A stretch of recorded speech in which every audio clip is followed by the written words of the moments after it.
yang ku cari, konon aku juga seperti yang kau cari. Ku kira kita asam dan garam, dan kita bertemu di belanga. Ku kira kita akan bersama. Ini nih salah satu anak muda dari kota Semarang yang punya prestasi di tingkat nasional, yaitu dia masuk di grand finalnya The Voice Kids Indonesia Season 4. Wah, dan gak cuma satu aja nih ya, ada anak-anak lainnya yang mereka ini asli dari kota Semarang, belajar vokalnya pun di les vokal di kota Semarang, dan punya suara yang luar biasa kayak gini. Penasaran kan kira-kira belajarnya di mana ya? Habis ini usahaku bakal datang langsung ke tempat lesnya. Nanti kita ikutan ya.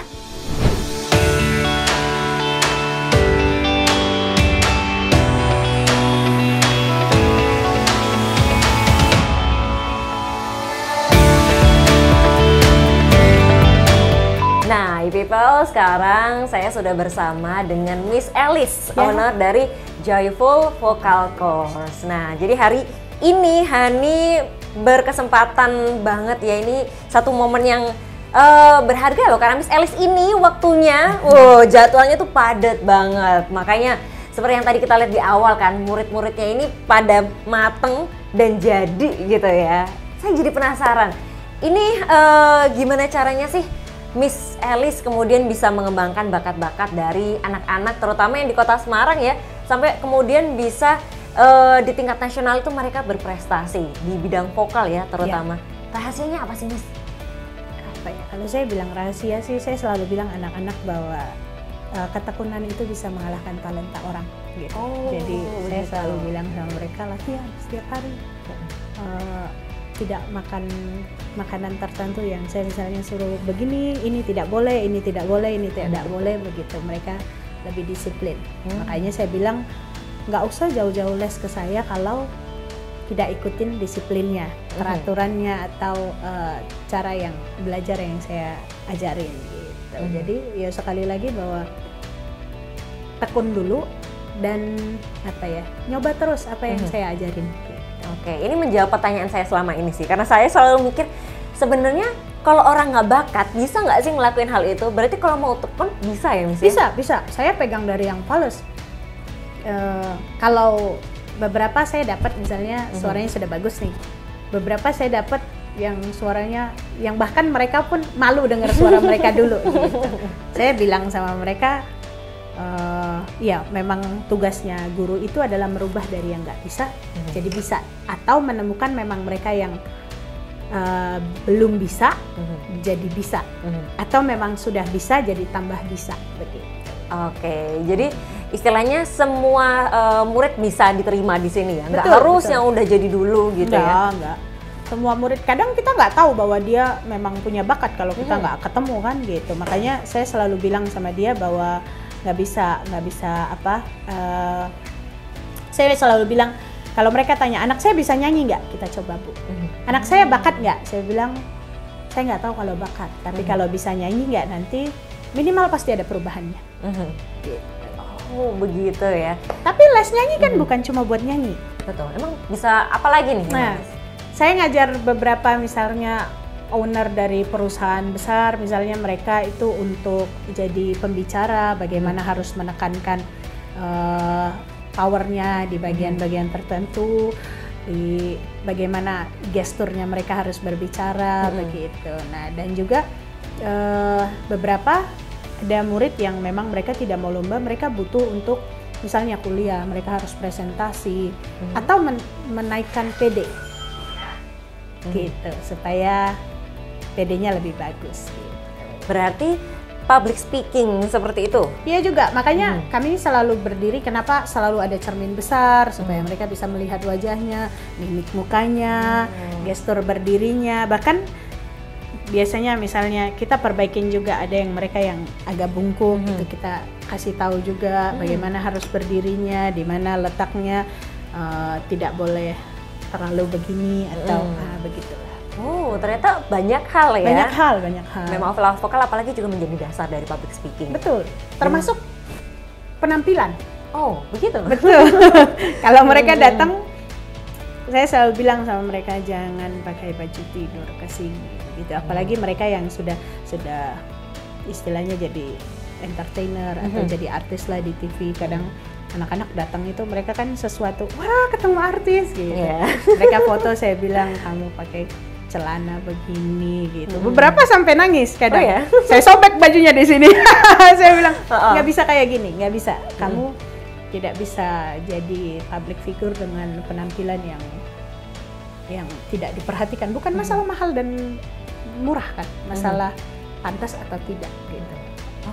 Wah ini jadi tidak hanya belajar bagaimana pola vokalnya saja, tapi bahkan untuk menjadi seorang public figure. Begitu ya. Harus disiplin, memperhatikan penampilan juga, itu salah satu hal yang penting ya. Dan ngomong-ngomong soal Joyful Vocal Course, ini udah berapa tahun sih Miss?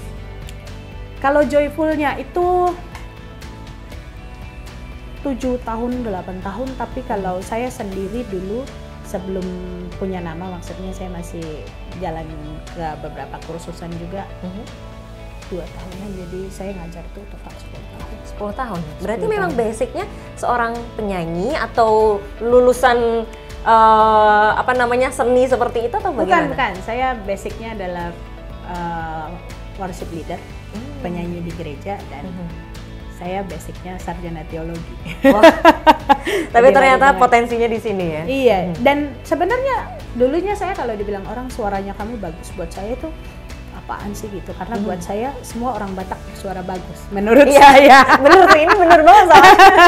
Ya, menurut saya semua orang Batak, di rumah saya, di keluarga saya tidak ada yang tidak bisa nyanyi. Jadi buat saya itu bukan sesuatu yang spesial, dan mungkin orang Batak itu lebih berpikir dulunya bahwa bukankah lebih baik jadi pegawai negeri daripada jadi, maksudnya begitu, jadi orang seni buat apa begitu.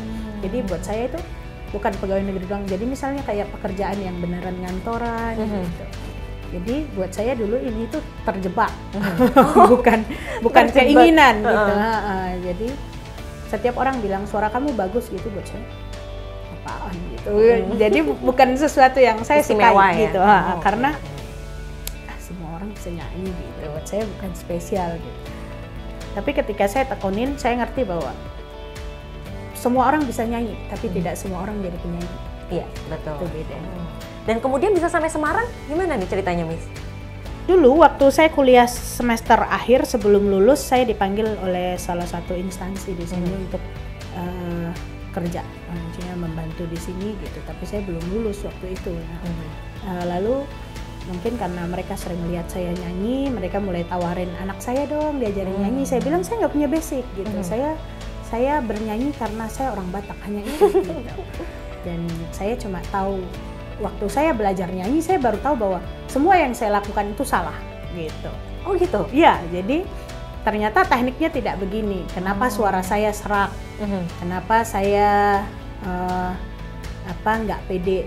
Saya demam panggung itu kenapa begitu? Nah, karena ya mengatasi dari ketidakbisaan saya dulu, lalu saya cari tahu begitu. Jadi saya belajar dari, misalnya murid bilang, kenapa suaraku begini gitu, saya akan cari tahu begitu. Jadi bukan orang yang punya basic duluan, tapi ya saya cari keingintahuannya tinggi ya. Kenapa ya? Menemukan solusi begitu. Atau misalnya kan saya lihat di TV, anak ini begini, saya akan cari tahu itu teknik apa ya gitu. Dan akhirnya di Semarang ini sudah sekitar 7 tahun, 8 tahun itu tadi ya? Ya, Joyfulnya ya, kemudian berkembang di Semarang dan menghasilkan banyak penyanyi dengan talenta yang luar biasa. Dan di awal-awal kan tadi dari kenalan begitu ya, yang akhirnya lama-kelamaan semakin banyak muridnya, dan sekarang sudah ada berapa murid, jadwalnya seperti apa? Nanti boleh kita tanyakan setelah yang satu ini ya Miss ya. Jadi e-people jangan kemana-mana, tetap di Ini Usahaku.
People, kita masih di Ini Usahaku bareng sama Miss Elis, owner dari Joyful Vocal Course. Dan tadi Miss Elis baru mau ngasih tahu kita nih, sekarang sudah ada berapa siswa yang masih aktif ataupun sudah lulus dan jadwalnya seperti apa ini, Miss?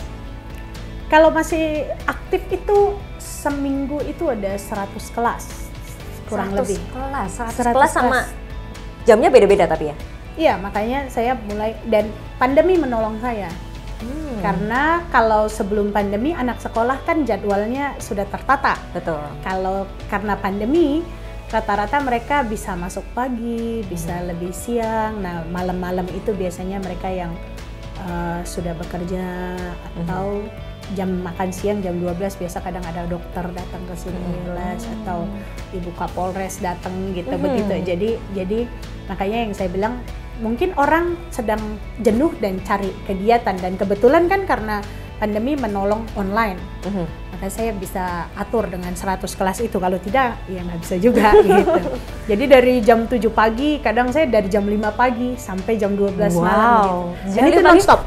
Bangun tidur langsung ngajar. Iya betul, kadang saya belum bangun aja sudah ada murid di luar. Sudah ada murid. Iya gitu, jadi saya bangun, saya lihat oh sudah menunggu. Karena mereka disiplin, karena mereka tahu bahwa jadwalnya tidak bisa mundur, jadi mereka selalu datang lebih cepat. Gitu. Oke, karena jadwalnya runtut sekali Iya, ya. makanya saya bikin ruang tunggu juga homey buat mereka. Biasanya kita buat kopi, Indomie, apa semua, dan mereka supaya ya mereka nyaman. Gitu. Oke, ini nanti kita kasih lihat juga ya gambaran gimana homey-nya Joyful Vocal Course di sini, karena ini dari tempat duduknya, tempat nunggunya, segala macamnya ini di-set dengan sangat baik. Kenapa sih, Miss? Karena pertama memang saya senang, kedua buat saya mood itu mempengaruhi anak nyanyi gitu. Ketiga, kenapa? Karena saya butuh untuk ini juga, anak-anak kan lomba juga online atau bikin video klip atau apa, jadi saya nggak perlu harus sewa studio begitu. Jadi mereka bisa pakai di sini, kecuali memang harus keluar ya kita keluar. Tapi kalau untuk lomba-lomba biasa kita memang buat seperti itu. Oh, jadi ternyata kalaupun ada lomba, Miss Elis tetap akan membantu di situ ya. Betul, Terus kemudian mereka mempersiapkan semua sendiri. Tapi di sini udah ada loh dari lokasinya, propertinya, segala macam disiapin sama Miss Elis. Betul. Karena buat kita kan apa ya, kalau sudah terjun ya total. Total banget. Jadi orang tanya, berbiaya nggak? Tidak. Buat saya itu adalah include dengan kursusannya begitu. Kenapa? Karena memang tujuannya kita adalah mengejar anak-anak bisa baik gitu. Jadi bahkan semua kita urus. Kadang orang tua bilang saya gaptek, saya nggak bisa daftar emailnya, bla bla bla. Semua kita kerjain. Gitu. Kita punya tim yang pegang khusus. Gitu. Jadi begitu. Jadi yang bukan cuman nyanyi lalu pulang, selesai gitu ya? nyanyi pulang begitu. Jadi begitu. Jadi kita memang pegang semua. Oke, dan ini menarik ya karena totalitas itu tadi. Sepertinya ini menjadi salah satu rahasia dari kesuksesan begitu ya dari Joyful Vocal Course. Kalau dilihat Miss Elis ini benar-benar kasih yang service excellent untuk setiap muridnya begitu ya. Kenapa mau untuk sampai memberikan effort sebesar itu sih Miss? Dan kelihatannya Miss Elis ini menjadi salah satu guru yang cukup apa ya? Apakah Miss Elis suka selalu mendorong siswa-siswanya agar ikut lomba ini begitu, atau dari mereka sendiri yang kemudian berminat? Saya memang mendorong, bahkan kadang begini, misalnya ada murid yang baru datang gitu, suaranya belum bagus, lalu mereka bilang saya boleh ikut perform nggak? Boleh. Saya usahakan setiap bulan ada tampil di mall.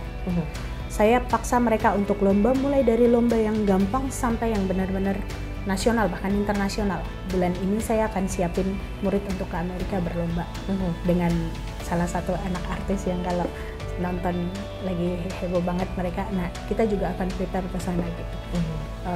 Saya prepare misalnya ini ada anak-anak di Idola Cilik atau di TV, kami prepare jauh hari gitu. Bahkan sampai kostumnya. Bahkan apa yang harus dia omongin di depan juri. Wow, sampai ya, situ ya bener-bener. Iya, kalau orang TV bikin gimmick, kami juga sudah siapin gimmick. Dari sini begitu. Luar biasa, ini setiap detailnya itu diperhatikan. Betul. Ya, semua dipikirkan. Dan ini tentu saja ya kembali lagi mau untuk memberikan usaha terbaiknya, terbesarnya dari Miss Elis. Apa yang membuat Miss Alice mau kayak gitu? Karena pasti kan memakan waktu, memakan tenaga.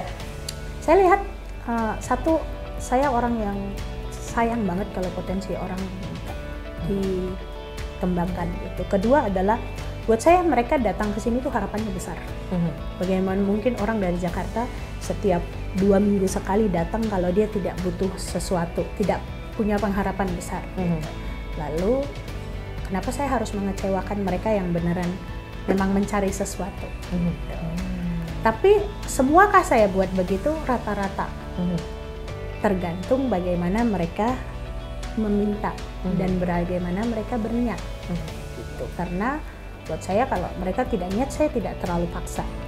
Gitu. Tapi buat mereka yang berniat bahkan sampai bilang, tapi saya tidak pernah menang katanya. Saya bilang, saya tidak suruh kamu menang.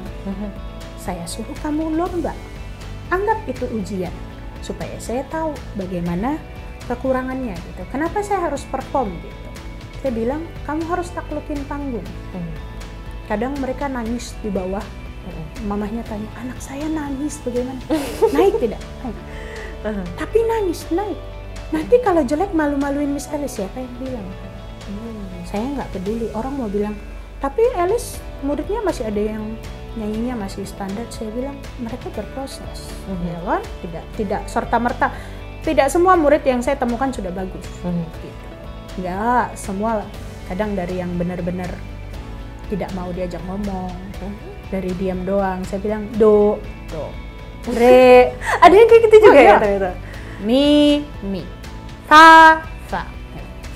Dan itu sampai bertahun-tahun mereka tetap ada. Gitu, dengan prosesnya, lalu progresnya naik. Orang melihat, tapi kan dia belum bagus, lihat dulunya. Begitu, makanya saya selalu ajak anak-anak bikin video, cover, supaya mereka lihat progresnya seperti apa. Ini kemudian kalau untuk siswa paling jauh dan paling lama di sini? Ada mereka dari SD sampai mau kuliah begitu. Berarti Miss Alice ini juga mengikuti perkembangannya, kehidupannya begitu ya? Bahkan kehidupan pribadinya, mantannya siapa, pacarannya jam berapa gitu. Iya betul. Lalu kadang mereka punya rahasia, nggak kasih tahu mamahnya, saya yang dikasih tahu. Atau mamahnya mau nasehatin itu lewat saya dulu. Kadang-kadang saya sampai bilang, saya itu guru vokal, bukan psikolog anak, tapi anak saya nggak dengar kalau nggak Miss Alice ya. Gitu. Kadang mereka bilang, anakku itu loh males banget main game doang, tolong dikasih tahu. Saya pikir itu kan bukan saya. Atau anaknya curhat dengan saya, mama saya hari ini ngomel-ngomel, tolong bilangin mama saya. Aku bilang, jadi mediator ya. Betul. Jadi mereka memang ngobrol. Jadi mereka terbiasa WA dan buat saya, ya kami teman. Kalau kan saya harus buat seperti guru dan murid doang, mereka akan bosan. Gitu. Kadang mereka datang, mereka cuma butuh cerita, saya dengerin. Wow, ini karena kerja dari hati itu tadi ya. Jadi juga memberikan nggak cuman sebagai pekerjaan, tapi bahkan juga menjadi teman begitu ya. Ini seru banget sih cerita dari Miss Alice ya. Jauh dari bayangan saya tentang sekolah atau les vokal gitu ya. Dan nanti kita juga akan lihat gimana proses rekaman, kemudian proses latihan yang ada di sini. Jadi Ibu jangan kemana-mana, tetap di Ini Usahaku.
tadi dibilang Miss Elis di awal ya, bahwa latihan itu nggak cuman yang secara langsung di sini ya, ada yang online juga loh. Kita boleh lihat Miss kayak gimana sih lesnya? Boleh. Kita akan telepon, kebetulan saya lagi mau siapin idola cilik ini. Wah, Jadi kontestannya mereka- berarti betul, ya? betul. Jadi mereka lagi di sana di Jakarta. Jadi Berarti kita walaupun akan- sedang mau kompetisi, latihannya sama Miss Elis tidak terus berjalan. setiap hari mereka harus latihan. Oke. Hai Melody. Hai, bagaimana hari ini? Sudah ready? Baju kita sama merah. Kita janjian kah? Iya. Jadinya kamu disuruh nyanyi lagu apa aja?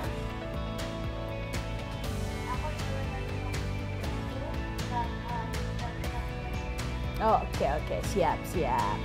Ada yang mau kenalan? Sebentar ya, ada siapa? Siapa, ayo? Halo, Melody ya? Bener ya? Apa kabar? Bener nggak? Halo, apa kabar? Oke. ini- Coba kenalan dulu dong, kayak gayanya itu, yang Gimana pakai biasanya? nyinden. Ayo. Namanya siapa?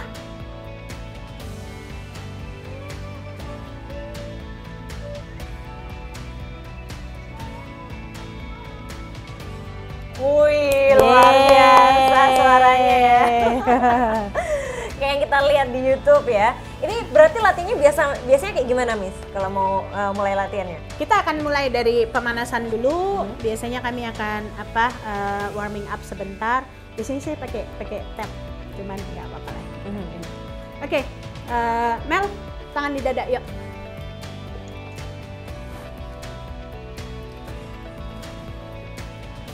Buang ke depan. Angkat ke atas. Yuk, buang. Angkat lagi. Buang. Oke, pakai brr ya. Kita akan tongue trail, lip trail dulu. Brr, brr ya.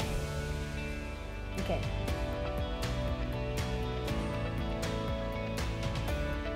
Oke.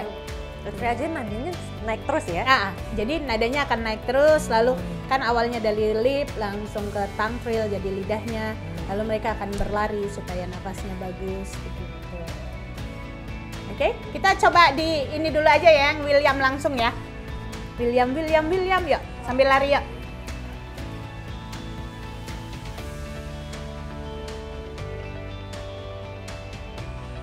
Kita coba, dia lagi karantina di sudah hampir sebulan. Ya, lari ya. Ini suaranya ngerekam terus loh. Soalnya kan ini masak nggak ada suaranya.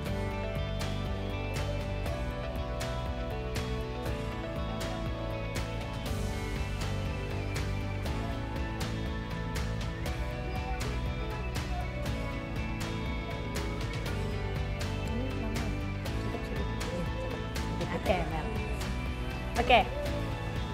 Oke, Mel. Kita akan latihan lagu nanti. Kita coba dengan 2 lagunya. Kita akan bedah per lagunya. Itu 2 lagunya. Nanti kita akan bikin improvean-improveannya ya.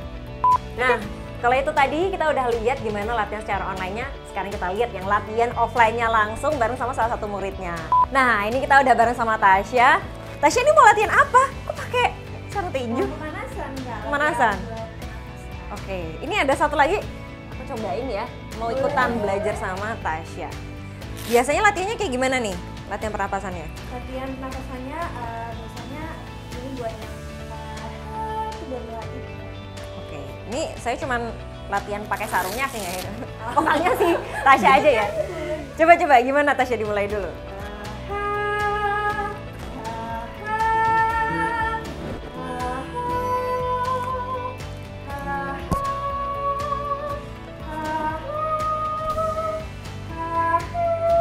Ikut ya, Sya. Oh, begitu. Ya. Naik. Ya. Pindah. Perutnya ditarik.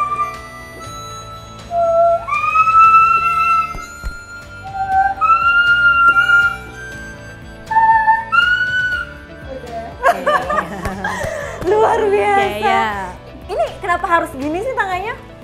Buat melatih juga. Oh begitu. Jadi nggak cuma dari vokalnya aja tapi juga dibantu sama gerakan fisik gitu ya? Ya karena kan mereka juga harus menari kan, jadi mereka juga harus lari. Coba kita coba yang William ya, supaya nafasnya cakep gitu. 1, 2, 3, William, ya. William, William, William, William, William. Oke, good, naik. Good, naik. Lagi. Oke, kira-kira begitu sampai kayak ininya begitu. Jadi harus bisa ini ya konsisten walaupun sambil bergerak. Betul, gitu betul. Ya? Karena makanya rata-rata dari mereka kalau nyanyi perform di mana sambil nari itu ya sudah nggak ngos-ngosan gitu. Oh, oke. Jadi mereka akan berlari kira-kira 15 menitan, itu kan baru sedikit, nanti ada lagi lanjut-lanjutnya begitu. Dan mereka juga kadang tiduran harus pakai kotak di perut, diafragmanya dibenerin begitu. Oh, begitu.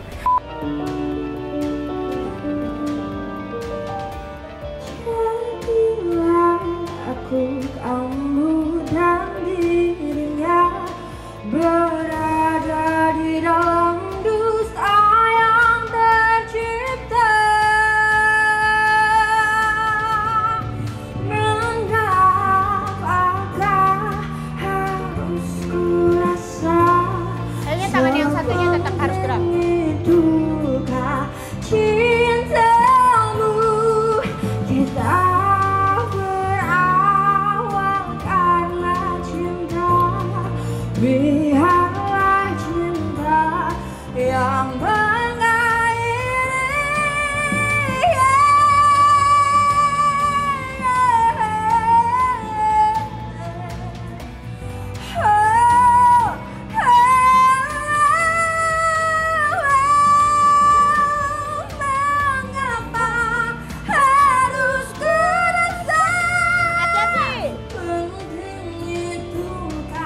Pindahin musiknya, lanjut. kita berawal karena cinta. Lembutin husky. Biarlah cinta yang Rasa turun.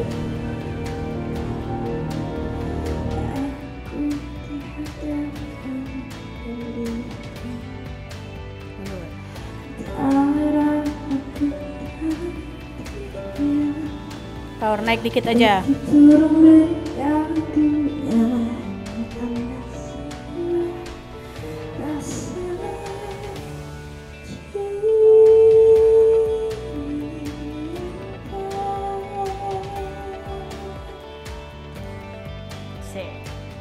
Oke. Agak dikontrol dikit sedikit emosinya kan supaya lebih enak kan. Terus dari belakangnya gitu rasanya doang. Oke.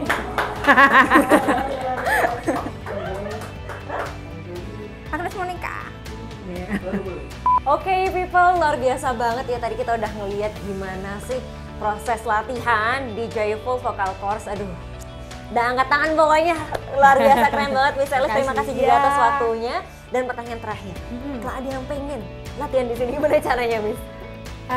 Ke sosial medianya kita di Instagram ada Joyful Vocal Course nanti, terus nanti habis itu bisa hubungin admin, lalu nanti kita akan cek.